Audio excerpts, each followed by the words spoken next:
What's going on, guys?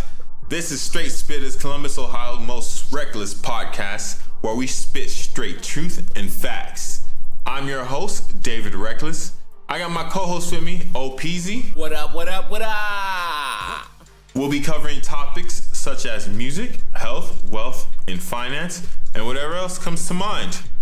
So, all right, what's up, PZ? How's you been, man?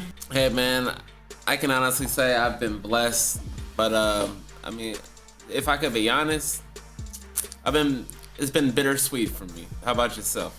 You know what? I could say the same thing. It's been, the week started off kind of rough, with everything going on, Yeah. with the homie, Yeah, rest in peace, Mike Carey, Bryce. Yeah. Sorry to start off so heavy, y'all. But, yeah, this is something that's, directly affecting us, and, but we still wanted to come together and still give you our bi-weekly podcast. Exactly. We're going to stick to our word, and we're going to deliver as follows. So, what you got for us, David Reckless? All right, today on this episode of Straight Spittaz, we're going to be looking at the state of hip-hop.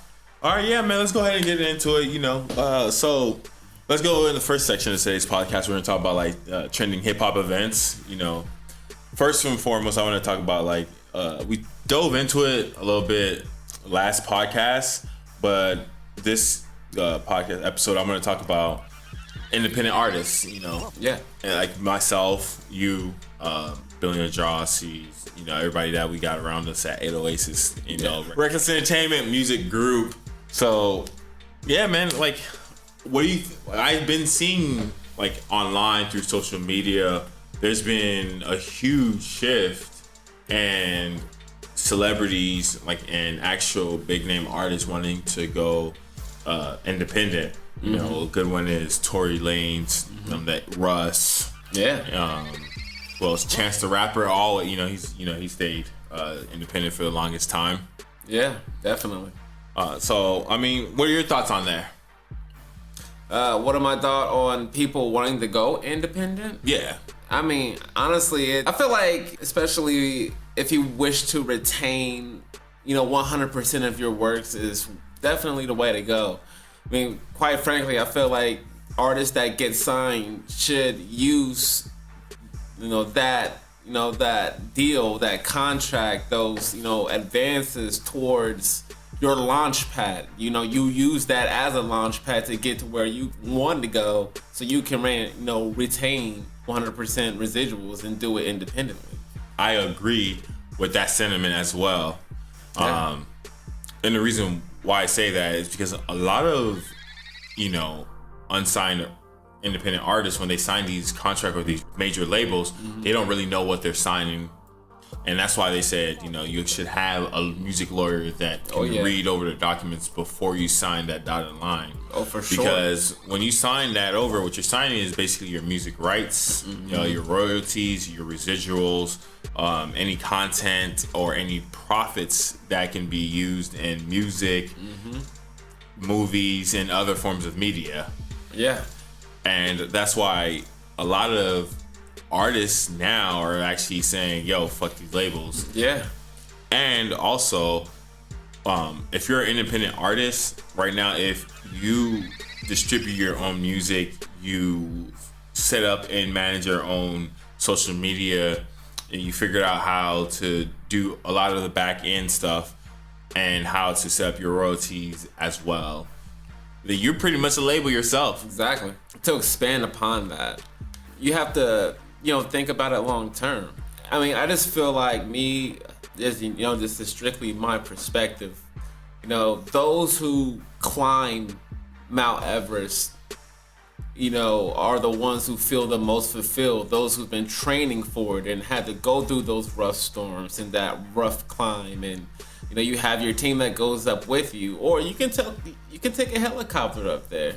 Exactly. That's what getting signed to a label is like. You're taking a helicopter to Mount Everest. All right, cool. You get to the top. You see the sights. But that experience is more so fleeting versus the ones who actually took the climb. Right, like us. And You know, like right now where I'm at, it'll be cool to sign to a label, but I don't think I want to sign to a label in all honesty, bro. Like I'm just taking the Nipsey Hussle way, you feel me? Fuck the middleman approach. I'm doing it right now because I figured out how to do everything. Now I'm just working on my marketing. Yeah. And how to market myself. It's like, and how to market my music to get it out there. If not the biggest part of it, marketing. Exactly. You have to ring that bell. Yes, you Man, do. and you cannot stop. And it's the truth. Hey, what I was saying before is like myself, like once I get to the top, bro, and if I make it to, not if, when I make it to the top, bro, I think it's gonna be a lot more. I think I'll be a lot more appreciative. Yeah, a lot more fulfilling because like all the sacrifices that you actually had to make. Exactly. You know, versus, you know, someone giving it to you right then, but yo, they're collecting so much more on the back end. In most cases, now I will say that I would never sign a deal. Okay, it's gotta be worth signing. Like if they're trying to give me like a shit ton of money for stuff that I do on a regular basis, yeah, yeah, I would do it. You know, but I would still, once again, like you still have to be very careful about the fine print. I wouldn't want to diminish my creative process. Yeah, exactly. You wouldn't want to make the music that you want to make, not the music that the label wants you to make. They want me to make. Right. Know? Now, I feel like, you know, as, you know, an independent artist and as a creative, I would be able to keep up with, you know, the relevant times and stuff like that without the guidance of a label. So yeah, I would want full creative control. Facts. Yeah. You know, I just remembered that one lyric that J. Cole said: "Beauty in the struggle, ugliness in the success." Yeah. So, man, right now it is like I'm struggling as an independent artist, you know, because I had to figure everything out. But now I'm starting to make some headway.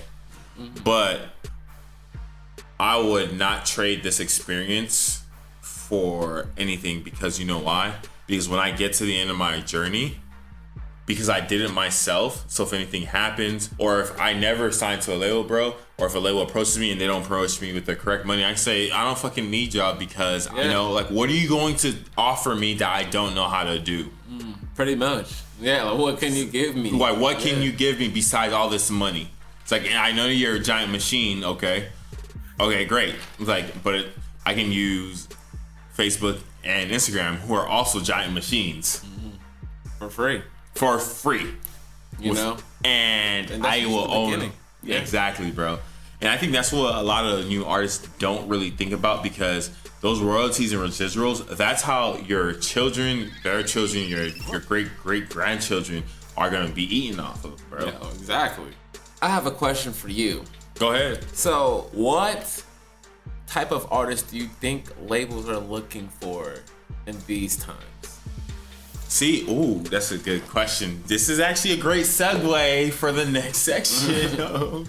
So the reason why I say it's a great segue is I told myself, I was like, I'm not gonna give him any more, you know, notoriety, because any negative attention is still attention. And I think you can already see where I'm going with this.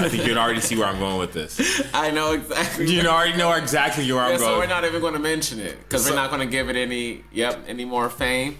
It already has. So you feel me? But we got to, for the fans, you know. So if they don't know who I'm talking. Okay, go for it.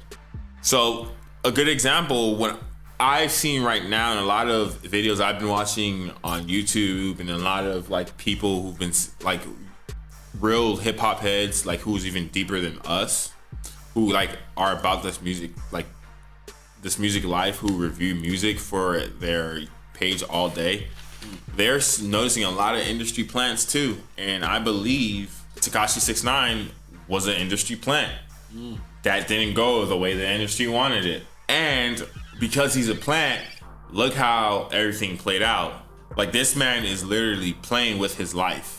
He's gambling with his life, dog.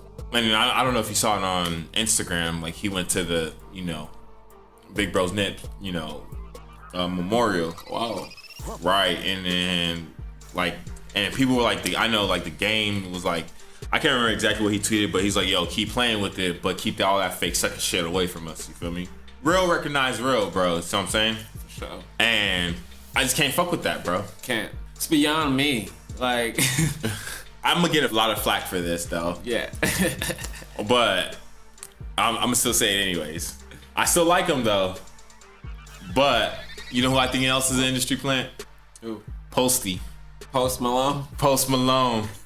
All right, so define for me industry plant. A good example would be like back to the 6ix9ine example, bro. Like this, like if you go back, bro, like you don't have any independent body of work, bro. Like I tried to find like independent body of work of his before like his blow up, bro. I can barely find any, dog. So I'm saying, and then sometimes like how somebody just boom lands on the scene, bro. But yeah, you just like what the fuck. But don't get me wrong though, there are some people who are really well connected. You feel me? And who do have those deep pockets and those deep connects, who can just pop off on the scene. But how often does that actually happen? So I don't know how to approach this next topic, bro. Go for it. But I think I'm just gonna approach it with nothing but congratulations, you know. Yeah, I gotta give Cardi B and Meg Thee Stallion, bro, their props, bro. Yeah. They went #1 Billboard, bro. Hip hop did that, bro. Oh yeah, I mean, I already knew they would. Yeah, like especially with that video, like no. Oh yeah, there was no way yeah, they could. They weren't going to miss. Like, come on, they're like two of the actually the two biggest like women in hip hop like right now. Probably like minus Beyonce. I wouldn't consider Beyonce hip hop. She's literally a pop star. Yeah. She's a pop star with hip hop elements? Well, Drake is also considered a pop star. He's not considered hip hop. For real? But this nigga always rapping. He's on pop charts. Wow. Huh. I didn't know. Well, pop is just popular music. But yeah, it takes the hip hop, element away from it. They try to take it away from. See, no, that's fucked up then. Like, yeah. Because that's hip hop, bro. That's like. Exactly. Well, some of the stuff he's been making lately has not been hip hop. Yeah, some of the, you're right, of course. There's been more like ballads and bops. Exactly, like, grooves, like definitely like poppy. Yeah, definitely. Elements. I could see that for a while he would be on the pop charts. Yeah. But he does have a lot of hip hop songs though. Yeah. I'm not gonna say he's never been crushing the hip hop charts before, but I feel like these days, yes, he's considered a pop artist. Yeah, he's more pop artist. Yeah, but Megan Thee Stallion and Cardi B, definitely hip hop. Yeah, man, that's crazy, bro. So yeah, definitely got to give it up for the two queens right there, man. That's awesome, bro. Absolutely, bro. I hope to chart one day. Hope. No need for hope, man. It'll happen. Yeah, definitely. Facts, man. Exactly. I'm actually putting a marketing campaign for the first album, bro. Really? Yeah. We actually need to finish the EP. People keep asking me, like, bro, when are you dropping the EP? I was like, man, I'm so focused on the podcast right now. Yo, I mean, well, hey, man, all we can do is one thing at a time. Yeah, man. So like Nipsey said, you gotta lay one brick at a time, and then one day you'll look up and you'll have a solid foundation. Mm-hmm. And that's what I'm trying to do. But yeah, man. Since we're still on the topic, what do you think about that video though? That WAP? I mean, it's. I guess I appreciate all the visual aesthetics and stuff like that. You better appreciate the visual aesthetics. I mean, but it's like, You think it was very revealing? Actually, it wasn't as revealing. Right. I've seen worse.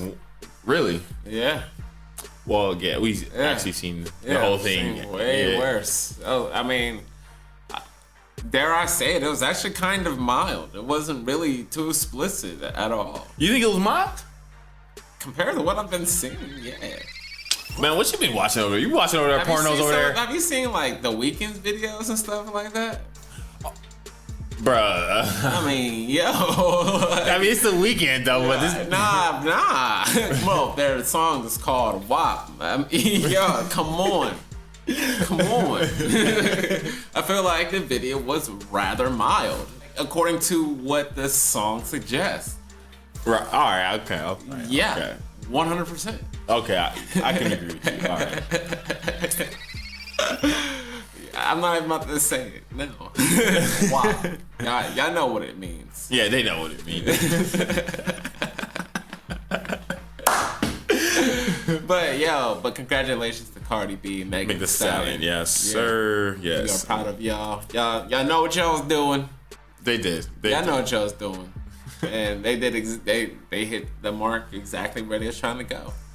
They aimed for a target and they hit it, bro. That's dope right there.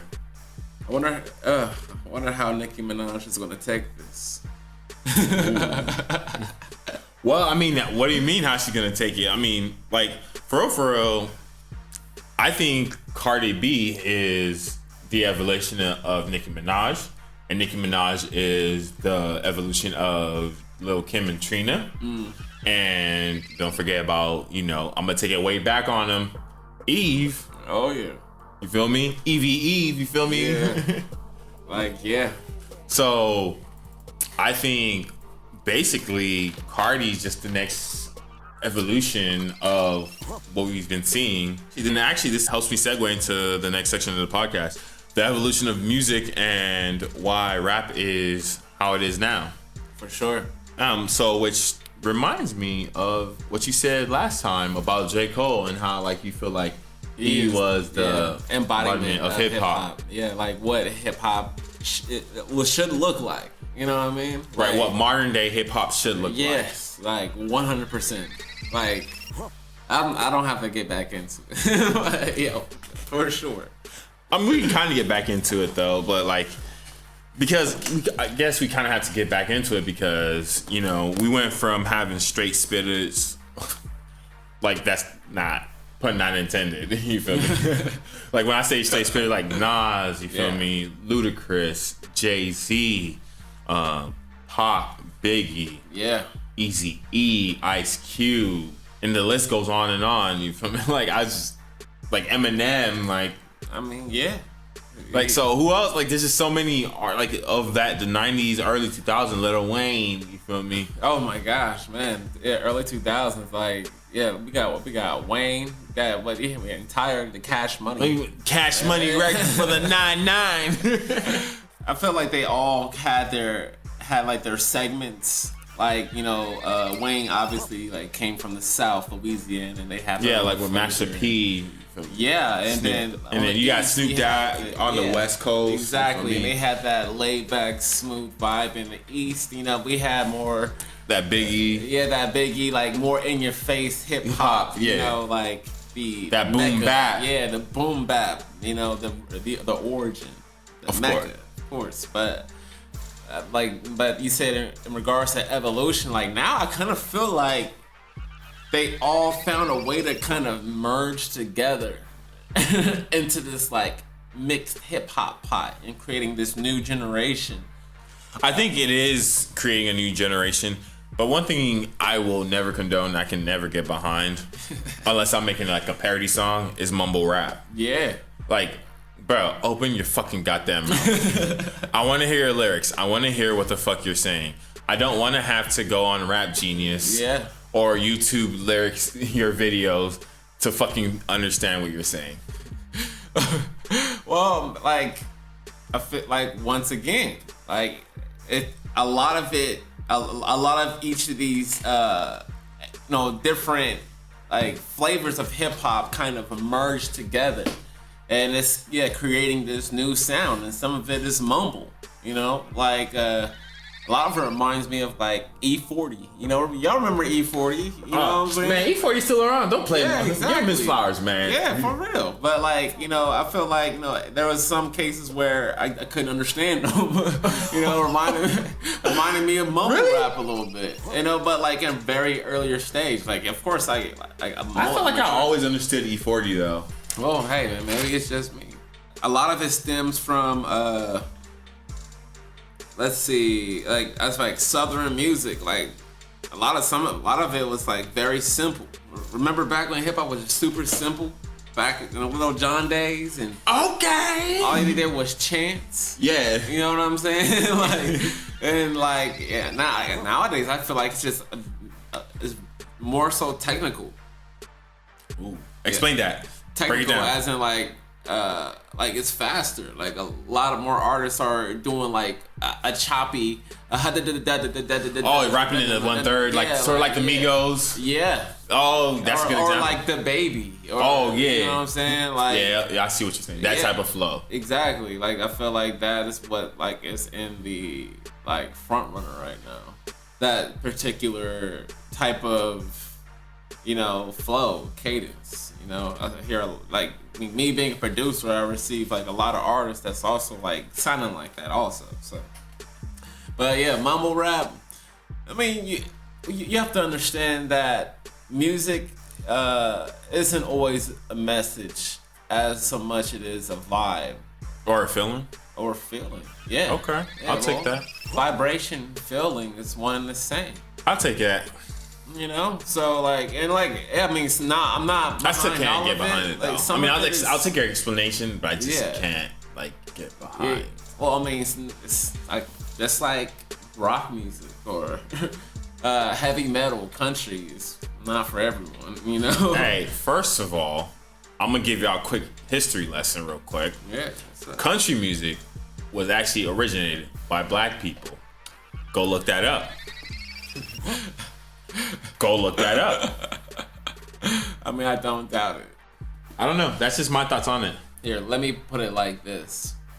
When I first heard mumble rap, I was like, bro, what is this? This is garbage. But after a while, I might hear an artist or two. They have like, a catchy cadence in their flow along with the beat, and like it's just a vibe. Like it just feels good. It just a vibe. So I'm not really into getting like fed by the lyrics at the moment. So I'm just trying to like enjoy the bounce. Okay. That's it. So it just depends on the mood. Right. All right. Yeah. Okay. I got you. Yeah. Yeah. Usually when I listen to music though, it's usually depending on the mood, what the mood I'm in. But sometimes though, I do like my music to actually have some kind of lyrics in there. Like a good example was that interview with Beyonce where she talks about how this evolution of hip hop is the evolution of singles, where we're gonna put out a single, let that single go, let it get its buzz, but then once it dies out, let's go ahead and put out another single and then another one. And she also states that like they're not actually like fans are not actually consuming a body of work anymore. Yeah. Of a full length project. I think I can see where she's right about that, because social media has given people so much access to celebrities, and so it's just like, oh, well, you're getting through a divorce or you're broken up. We already know what's going on, so we don't need to wait for the album for you to put your feelings on the music. Yeah. Or you can use that as a launch pad. This happened to me. Listen to me talk about it on my body of work, Are you trying to flip it? No, people have done it. Like, no, but I've seen. Grande is a good example. Yeah, Ariana Grande's done it, I think. Taylor Swift's done it. And the most recent, Old Boy with Jada Pinkett. So where he's like, well, if you want to hear more about it, go listen to the music. So, wow. I think I still don't agree with how August Alsina did all that. Oh man, like honestly, I haven't looked into it. Like, I haven't gotten into I haven't gotten too deep into it. I just know they got into an entanglement. Exactly, like that's all I know. And they were involved in an entanglement. Everybody was talking about entanglements, and it's like, that's their business, yo. Yeah, man. But like I said, with social media, we are seeing it unfold in real time. You're right. Is anything private anymore? Not at all. Like, not even in the least amount. Like, especially for a celebrity. Like, I kind of feel for them, because like you can't exactly turn fame off, unless you like try to wear a disguise or something. Right. So And that's kind of what I'm wrestling with, though. Like, I'm ready for it mentally, but I'm still somewhat, like, not ready for it. Like, for real, I'd rather, like, be well known for my music and have, like, a consistent fan base of monthly listeners than be known, being, like, a well-known celebrity. Because if I want to go to the store, I can't go to the store without having 5 other people with me who aren't even in my house. They're just taking pictures of me. Yeah. Exactly. It's like, shit, man, and bro, like, give me some fucking personal space, bro. Or saying stuff to, like, provoke you. Or exactly, like, to get a story out of you, get a reaction out of you. Like, yeah. Like, they do that. Like, people are hired and paid to do that. And they're like, bro, they want to keep their job and they're not trying to get fired. So they're, like, hired to prowl on celebrities. Poke at them. It's so crazy. You have to be a very deranged person to want to have that type of job, bro. Like, to be up somebody's ass all the time like that, bro. Yeah, you getting $800 a shot. Changes the narrative. They give you, $800, $1,200 a shot. You're getting 10 of those mugs. You gonna poke the bear. But still, though, like, you poking the bear, bro. You gotta put food on the table. I'm not justifying it now. It's just like reality. Thank you for clearing that up. That you're not condoning that. Yeah, I do not condone this at all. Like, people deserve their privacy. Like, I'm a huge advocate for it, you know? It definitely exists. It's a thing. I wonder how J. Cole's been able to do that. Like, to be famous but stay low-key. Like, how he... I think it's his lack of social media usage. I feel like not just his lack of social media usage. I think he may be just like a wholesome human being. So like someone that's not trying to be someone that he isn't. You know what I mean? So he doesn't have to like, hey, I'm over here, or he doesn't have to. Like, if he is spotted out, like usually it's on an independent basis though. He don't really roll no click. It's just right. Know. See, and that's kind of what I want to do, bro. Like, that's kind of I'm trying to like make sure I'm cool in the city, bro. Because there are some spots, like there are some restaurants in Columbus, bro. That's basically in the cut, bro. You feel me? Mm-hmm. But that's why, like, I just want to make sure, like I'm cool, and like when I roll by myself to go get my food, or like I be thinking about that all the time, bro. It's like, yo, I'm really trying to do this music shit, bro. Yeah. I really can't be rolling by myself no more. Why not? Because some days somebody might try you, bro. It depends on what level you at. And I feel like if you're from the suburbs and you not well known like to be doing anything of a violent or drug related nature, you know what I'm saying? Then you go out and try to preach about it. Yo, there's people gonna try you. But if your music is as wholesome as you are, if you stick into what you know, like I feel like that gives you your pass. It's called being real. Yeah, you know of course. Because people go on my truth. Like, I spit my truth, bro. That's how, from being homeless, that's my truth right there. You feel me? That's my story that I gotta own. You feel me? Still, though, I feel like people who knew you like when you were in high school were now grown. You don't think they would try you? Yo, if anything, like if you had a better position than them and they run into you, they better try to be nice. Fact. You know right, because I could bless your life. I could bless your life, you feel me? This could be the best thing that happened to you, like ever. So you better play nice. You know what I'm saying? Yeah. Let's just move right into the next section. What makes a timeless record? What makes a timeless record? Yeah, what do you consider makes a timeless record? Like, is it the emotion behind the record, the story, the relatability of the story? The relatability of the track. Alright, so before I give you an answer to these questions, I would like you to answer me. Give me an example of what you would consider a timeless record. Dear Mama. Dear Mama by Tupac. Dear by Tupac. Okay. What else? Hustle and Motivate by Nipsey Hussle. Okay. H to the is O, V to the is A. Timeless right there. Yeah, that's on. Yeah, timeless. Dum, dum, dum, dum, dum, dum. Represented for all the gangsters across the world. Come on, man. Don't do this to me, bro. Come on, man. You know what timeless record mean? Like, I mean, I guess, yeah. I guess it would be something that just an instant classic. Well, so let's break down timeless. So I would say because this song was able to capture a certain feel with a large amount of people, and it still makes them feel that way, 10 years later, 15 years later. That's what I would consider to be a timeless track, because I can go back to it at any moment and still feel that feeling. So what it sounds like you're saying is nostalgia, the feeling of nostalgia that it brings. Yeah, for sure. So for you, it'd be the emotion. Yeah, like the emotion that I felt when I first heard it, and it's like, oh my God, what is this? Okay. Yeah.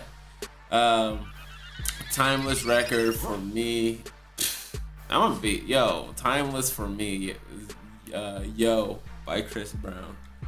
I fucking love that track. Like no matter what, like I love it. I would have never expected that, bro. Exactly. I'm learning so much about you, bro. Yeah. During this that's podcast. my shit. Yeah. Let's see what else.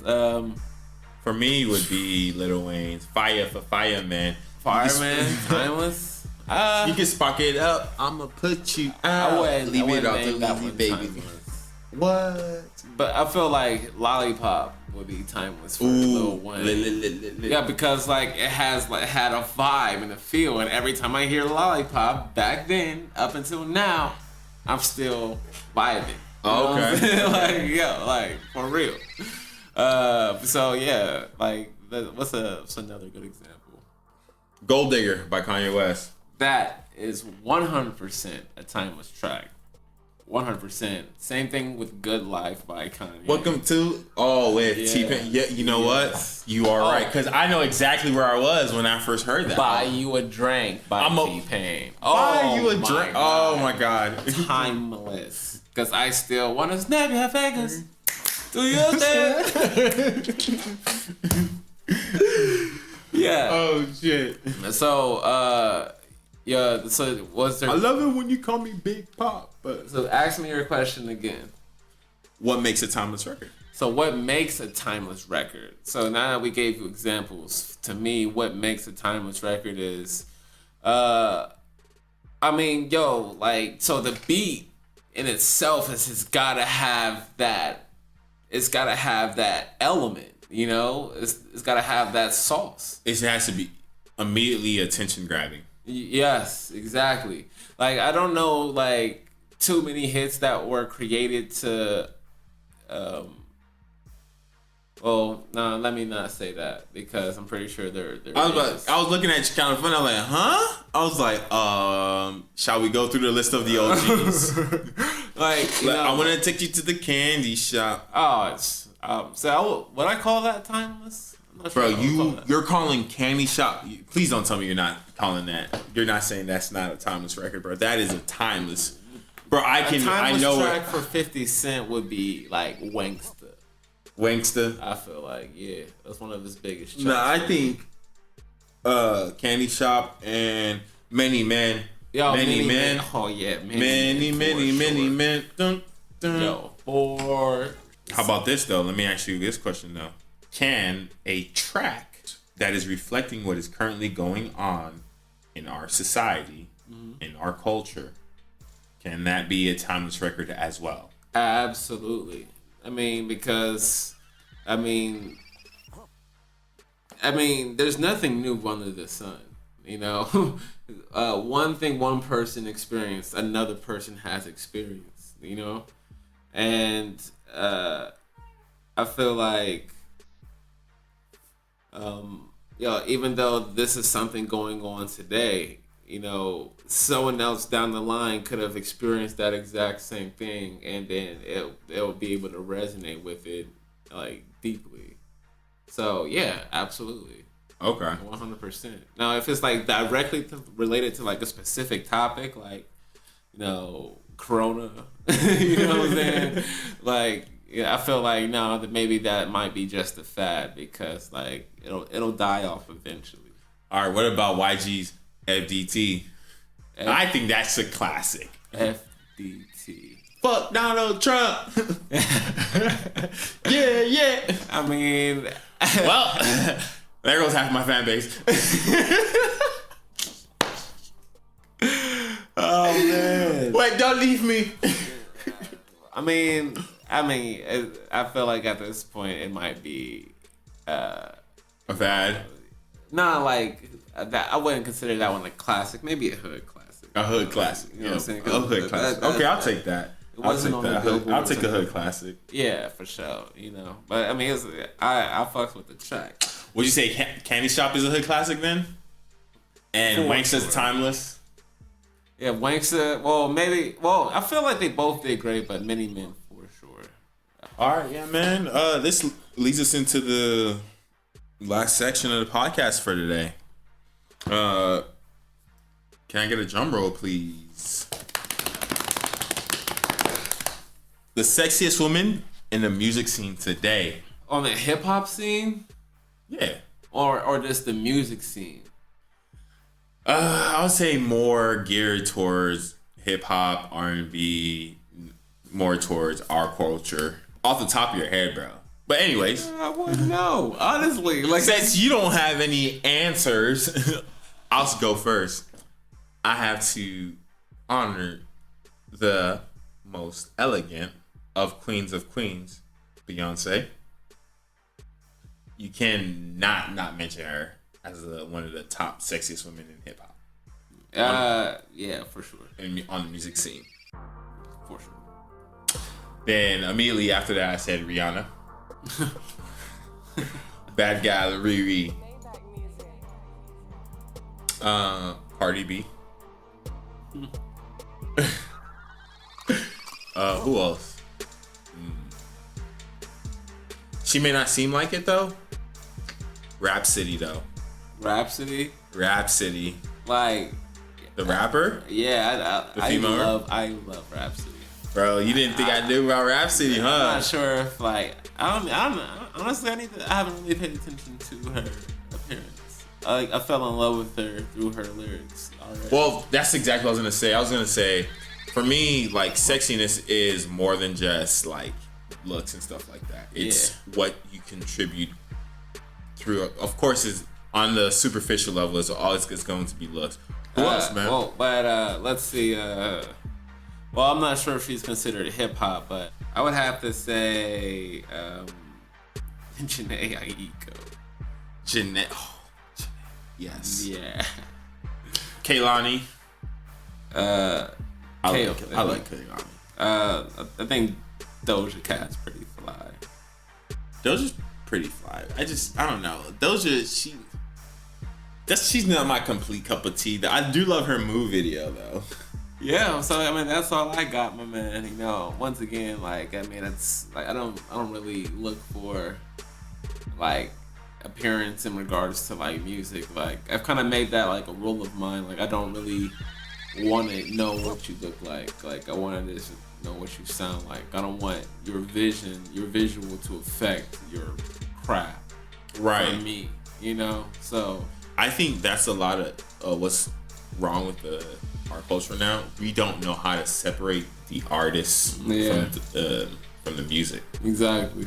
You know, and like like I feel like that's what we should be falling in love with. Like I mean I feel like character, especially as a famous person, is very important. Yeah, man. And you should, you know, I don't want to say should, but it would be wise to carry yourself in a certain manner to maintain a certain light. But, you know, ultimately, what you are bearing from your soul to us through your craft is what should be sought after, rather than, you know, what do you look like this Wednesday, or what outfit you chose, or, you know, what food you buy from the store. You know what I mean? Like, I remember a time where, like, it was really just for the music. You know what I'm saying? So I gotta definitely add LMA, because dog, that girl can sing too. Yeah, she can sing, not sing. She can sing.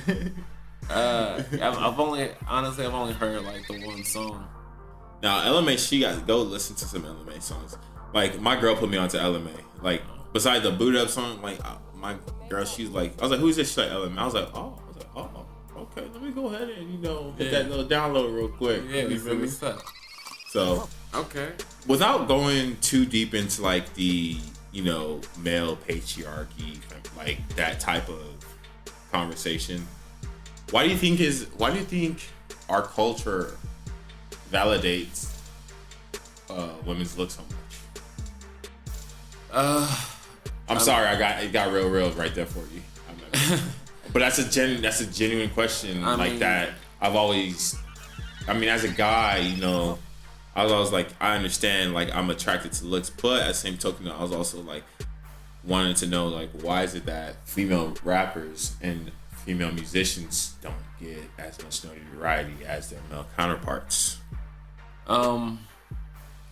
It's kind of based on that's a real question. Like that's a genuine question I want to know. Honestly, I feel like it's kind of based on because I don't have an answer. The gatekeepers of the industry. Does that mean we need to change the gatekeepers? Oh, 100%. But they're going to die off soon. But they're also going to try to raise one in their place. So, but yeah, honestly, I feel like it's the gatekeepers, and like I absolutely hate how women feel like they need to exploit themselves or expose themselves in order to get the notoriety that a man can get without having to do that. Yeah, like I feel like it sickens me. It's no longer just the talent. Like you have to have a certain look. And I think as a guy, like I think that's the internal battle that we face. Like an actual guy who genuinely like concerned. Like, cause as a dude, I'm like, dang, she's, like I'm a look. You feel me? I'm not gonna look. Yeah. But at the same token, though, I always like. Eventually, I'm like, yo, why is it like? That's not okay. That's not the way, Exactly. Like that's not okay. Then she's not a piece of meat. You feel me? Yeah, exactly. And like, being a producer and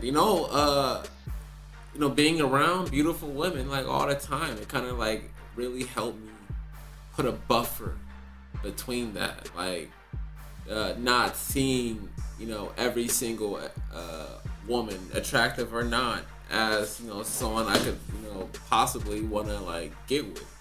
Right.